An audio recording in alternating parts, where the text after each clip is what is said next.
কেনেকে জানে মানুহৰ যেতিয়া বেছি লোভ হয় লগে লগে পাপৰ সৃষ্টি হয় আৰু সেই মনুষ্য অতি সোনকালে মৃত্যু হয় সেইকাৰণে এই লোভক মানুহে বলিদান কৰিব লাগে মোহ পুত্ৰ মোহত পৰি ধৃতৰাষ্ট্ৰই কুৰুক্ষেত্ৰ নামত মহাৰণৰ সৃষ্টি কৰিছিল আৰু সেই ৰণত 100 পুত্ৰৰে বলিদান হৈছিল তেনেকৈ ধৃতৰাষ্ট্ৰ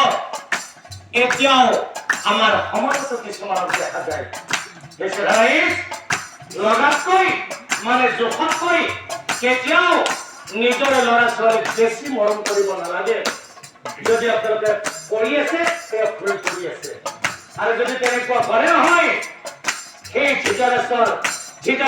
পুত্ৰ দুৰ্যোধনৰ নিচিনাই হ'ব সেইকাৰণে এই মোহকো মানুহে বলিদান কৰিব লাগে মদ মানে হ'ল অহংকাৰ যাৰ শৰীৰত থাকে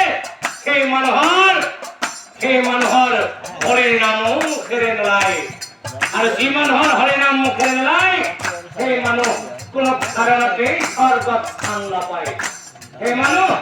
নৰকতহে স্থান পায় সেয়ে এই মদ মানে অহংকাৰক মানুহে বলিদান কৰিব লাগে মাৎসৰ্য মানে হল চঞ্চলতা এই চঞ্চলতাৰ কুবাল হঠাৎ ভৰি বহু নাৰীয়ে নিজৰ পুত্ৰ কন্যা স্বামী শাহু শহুৰ সকলোকে ত্যাগ কৰি অন্য পুৰুষৰ লগত গুচি যায় আৰু সেই নাৰী নৰকত স্থান পায় তেনেকুৱা কিন্তু পুৰুষৰ মাজতো দেখা পায় যিয়েই এই মাচৰ্যৰ মানে চঞ্চলতাৰ বলি হৈছে সেই মনুষ্য নৰকত গতি কৰিছে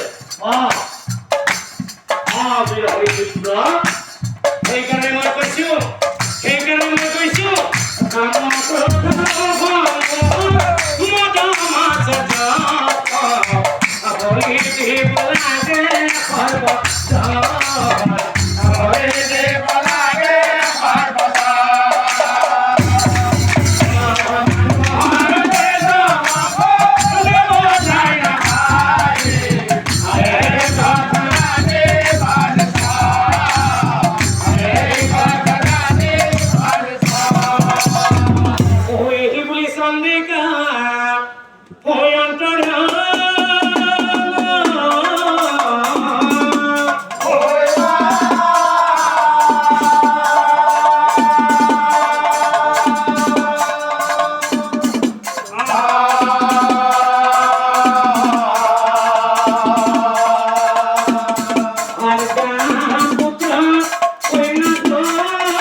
পিছে